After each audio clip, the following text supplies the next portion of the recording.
இறைவனே எஜமானர். அனைவருக்கும் வணக்கம். இது உங்கள் பகுதி சாய் தக்ஷணா.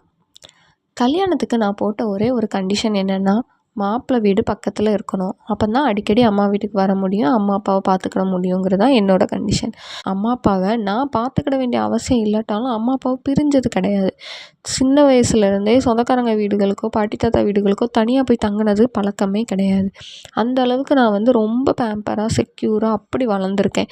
ஸோ அவங்கள விட்டு நான் பிரியணும் அப்படிங்கிறது வந்து யோசிக்க கூட முடியாது. அதனால் பக்கத்தில் இருக்கணும், வேறு வழி இல்லை, கல்யாணம் ஆகி போக தான் செய்யணும், ஆனால் பக்கத்தில் இருக்கணும்னு சொல்லி நான் ஆசைப்பட்டேன்.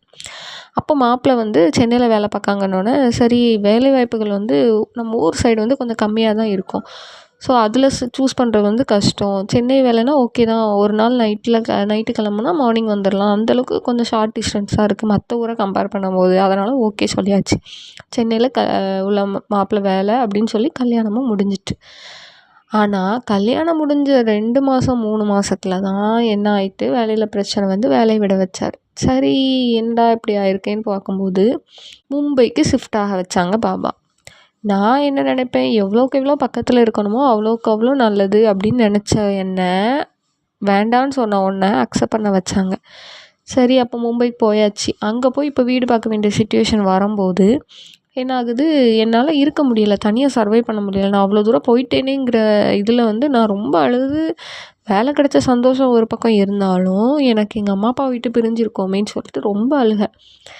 என்ன பண்ணேன்னு தெரியாமல் அந்த நேரத்தில் என்ன ஆச்சு, எங்கள் அப்பாவுக்கும் அண்ணனுக்கும் இங்கே ஊரில் என்னாச்சு, வேலை வந்து கொஞ்சம் ஸ்ட்ரகிள் ஆச்சு.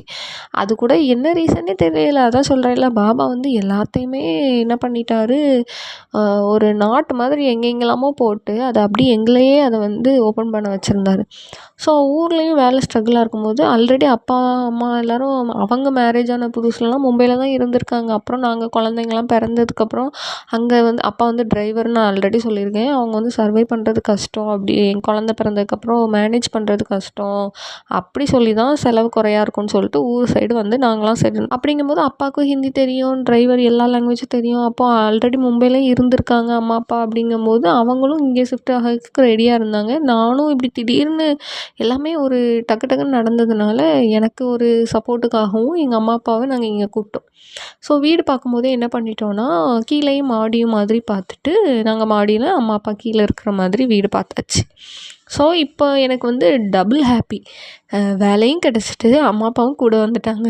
ஸோ இப்போ வந்து நான் ரொம்ப சந்தோஷமாக இருக்கேன் அப்படி தான் சொல்லணும். என்னை விட சந்தோஷமான ஆள் வந்து யாருமே கிடையாது. எல்லாமே எனக்கு கிடைச்ச மாதிரி ஒரு ஃபீலிங். இப்போ எல்லாம் நல்லா தான் நடந்துகிட்டு இருந்தது. அடுத்து என்ன ஆச்சுன்னா, என்னோடய பர்த்டே ஃபஸ்ட் டைம் வருது. நான் மேரேஜ்க்கு அப்புறம் என்னோடய பர்த்டே ஃபஸ்ட் டைம் வரப்போகுது. ஸோ ஃபஸ்ட்டு மேரேஜு ஹஸ்பண்ட் கொடுக்குற கிஃப்ட்டு எப்போதுமே மறக்க முடியாததாக தான் இருக்கும். அவங்க எனக்கு என்ன கொடுத்தாங்க கிஃப்ட்டுனா, ஷிரடி ட்ரிப்பை கொடுத்தாங்க. அது வந்து சர்ப்ரைஸ்ன்னு சொல்ல முடியாது. இப்போ வரைக்குமே நாங்கள் வந்து எங்கள் 2 பேருக்குள்ளே எந்த ஒரு மேரேஜ் டேயோ இல்லை பர்த்டேயோ எது வந்தாலுமே சர்ப்ரைஸ் கிஃப்ட் கொடுக்குறது வந்து கொஞ்சம் கம்மி தான். இப்போ இந்த வாட்ச் சர்ப்ரைஸ் பண்ணுறது, அவங்க எனக்கு நேம் போட்ட செயின் சர்ப்ரைஸ் பண்ணுறது, இந்த மாதிரி வேணால் நாங்கள் சின்ன சின்ன விஷயம் வேணால் கொஞ்சம் சர்ப்ரைஸாக பண்ணுவோம். ஆனால் பெரிய பெரிய டெசிஷன் எடுக்கிறதோ இல்லை கொஞ்சம் பெரிய விஷயம், அந்த சின்ன சின்ன கிஃப்ட்டை தவிர கொஞ்சம் பெரிய விஷயம் பண்ணுறது எல்லாமே 2 பேரும் மியூச்சுவலாக பேசி எங்கள் 2 பேருக்கும் அந்த டைமில் என்ன தேவையோ அதை நாங்கள் வந்து கிஃப்டாக, ஐ மீன் மேரேஜ் டேக்குள்ளே ப்ரெசன்டேஷனாக நாங்கள் வந்து எடுத்துக்கிடுவோம். இதுதான் எங்கள் 2 பேரோட வழக்கம். ஸோ அவங்க எனக்கு என்ன பண்ணிட்டாங்க, ஷிரடி போகலாம், நம்ம உன்னோட பர்த்டேன்னு நம்ம அங்கே ஷிரடியில் இருப்போம், இதுதான் உனக்கு, நீ அதானே ஆசைப்படுவ அப்படின்னோடனே ஆமாம் அப்படின்னு எனக்கு ரொம்ப சந்தோஷம். சரின்னு பிளான் பண்ணி நாங்கள் மும்பைக்கு போனதுக்கப்புறம், மும்பையிலேருந்து ஷிரடி வந்து கொஞ்சம் பக்கம், 6 ஹவர்ஸ் 7 ஹவர்ஸ் ட்ராவல் தான். ஸோ நாங்கள் முந்தின நாள் நைட்டு வந்து பஸ்ஸில் புக் பண்ணிட்டாங்க. முந்தின நாள் நைட்டு வந்து நாங்கள் பஸ்ஸில் கிளம்பிட்டோம் ஷிரடிக்கு. கிளம்பி போயிட்டோம். அன்னைக்கு காலையில் என் பர்த்டேன்னு அங்கே வந்து 6 ஹவர் ட்ராவல் தானே. ஸோ நாங்கள் விடிய காலையில் ஷிரடி ரீச் ஆகிட்டோம். ஒரு 5 ஓ கிளாக் கிட்ட நாங்கள் ஷிரடி ரீச் ஆகிட்டோம். அங்கே போய்ட்டு நாங்கள் ஃபுல்லாக ஃப்ரெஷ்அப் ஆகிட்டு என்ன பண்ணிட்டோம், தரிசனுக்கு போயிட்டோம். அங்கே எங்கே போகணும், என்ன பண்ணணும் எதுவுமே தெரியாது. ஜஸ்ட்டு என் வீட்டுக்காரங்களுக்கு ஹிந்தி மட்டும் தெரியும். அதை வச்சே நாங்கள் வந்து எதையுமே யோசிக்காமல் அப்போ வந்து பாபா என்ன பண்ணுதாருன்னே எங்களுக்கு தெரியாது. இப்போ வரைக்கும் இப்போ யோசிச்சா தெரியுது. நான் வந்து சும்மா இருந்திருக்கேன். என்னை வந்து அங்கே எங்கேம்மா நகட்டி இப்போ நம்ம வந்து பப்பட்டு இதெல்லாம் பண்ணுவோம்ல ஷோலாம், அதில் எப்படி நம்ம நகட்டும் அந்த பொம்மை ஆடும், அதே மாதிரி இப்போ யோசிச்சா தான் எனக்கு தெரியுது. எங்களுக்கு எதுவுமே தெரியாது. நாங்கள் பாட்டுக்கு இருந்தோம். அவரே எங்களை எல்லாத்தையும் பண்ண வச்சுருக்காரு. எங்கே போகணும், தரிசனம் எப்படி, எந்த கோயிலில் எது எந்த பக்கம் எதுவுமே தெரியாது. ஒரு இடத்துக்கு புதுசாக போனால் எப்படி இருக்கும் அப்படி தான். அப்போ போயிருக்கும்போது உள்ளே போய் எல்லா தரிசனம் வந்து அப்போ கொஞ்சம் டிஃப்ரெண்ட்டாக இருந்தது. இப்போ ஷிரடி வந்து ரொம்ப மாறிட்டு அப்போ கொஞ்சம் கொஞ்சம் வித்தியாசமாக இருந்தது. உள்ளோடி போகிற மாதிரி இருக்கும். லைனில் போகிறோம். அங்கே வந்து நார்த் இந்தியன்ஸ் வந்து ரொம்ப கும்பிடுவாங்க. அங்கே வந்து பாபாவுக்கு வந்து ரொம்ப எப்படி சொல்ல, பாபாவுக்கு ரொம்ப பஞ்சமே இல்லை. ரொம்ப எல்லா பக்கமும் பாபா இருப்பார். எல்லோரும் கும்பிடுவாங்க. பாபா வந்து அவ்வளோ ஒரு இது நார்த்து சைடில் நம்ம சவுத்தை விட அங்கே நார்த்தில் வந்து ரொம்ப பாபாவை வந்து அவ்வளோ அவ்வளோ அவ்வளோ அவ்வளோ கொண்டாடுவாங்க நம்மளை கம்பேர் பண்ணும்போது. அப்போ அங்கே வந்து அந்த லைனில் நிற்கும் போதே அவ்வளோ பேரும் சாய்நாத் மகாராஜ்க்கு ஜெய் ஜெய் ஜெயின்னு அவ்வளோ ஒரு கோஷம் போட்டுகிட்டே இருப்பாங்க. அதை கேட்கும் போதே நமக்கு உடம்பு வந்து புல்லரிச்சிரும். அப்புறம் அப்படியே பாபாவை பார்க்க உள்ளே போகிறோம். உள்ளே போகும்போது எனக்கு ஃபஸ்ட்டு நான் வந்து அவ்வளோ எக்ஸ்பெக்ட் பண்ணதே இல்லை. ஏன்னா நான் வந்து எங்கள் சவுத்தில் நாங்கள் இருக்கிற இடத்துல வந்து பாபாவை பார்க்கறதுக்கே ஒரு 15 கிலோமீட்டர் போகணும். அப்படிங்கும்போது நாங்கள் ரேராக தான் பாபாவே பார்த்துருக்கோம். இப்போ நான் வந்து கன்வீனியண்ட்டாக கொஞ்சம் பார்க்க முடியுது. நான் இருக்கிற இடத்துல பாபா இருக்கார். ஆனால் கல்யாணத்துக்கு முன்னாடி வரைக்கும் நான் பாபாவை பார்க்குறதே ரேரு. ஒரு ஸ்டாச்சுவாக வீட்டில் இருக்க சிலையை தவிர ஒரு கோயிலேருந்து பார்க்குறது வந்து ரொம்ப ரேர். அப்படி இருக்க எனக்கு மும்பையில் போய் அப்படியே ஒரு சிலை, அதுவும் ஷிரடிக்கு கூட்டிகிட்டு வந்து இப்படி ஒரு இதை பார்க்க வைக்கும்போது என்னால் அதை ஜீரணிக்கவே முடியல. இப்போ நினச்சாலும் அவ்வளோ சந்தோஷமாக இருக்குது. கண்ணிலேருந்து கண்ணீர் வருது. அப்போ பார்க்கும்போது அவ்வளோ பிரம்மாண்டமான ஒரு இடம்.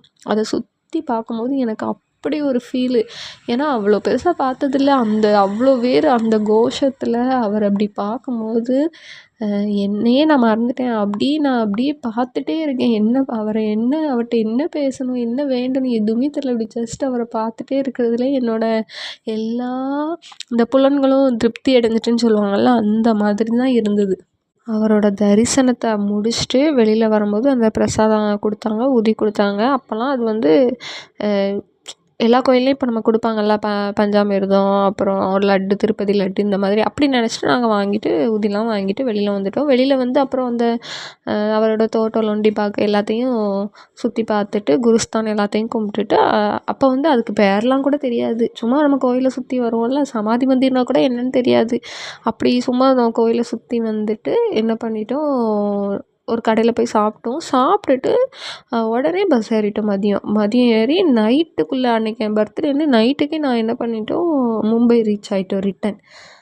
இவ்வளோ தான் எங்களோட சிம்பிள் ஷிரடி ட்ரிப்பு. ஆனால் அவர் எங்களை அங்கே கூப்பிட்டது அதுக்கப்புறம் தான் தெரிஞ்சுது.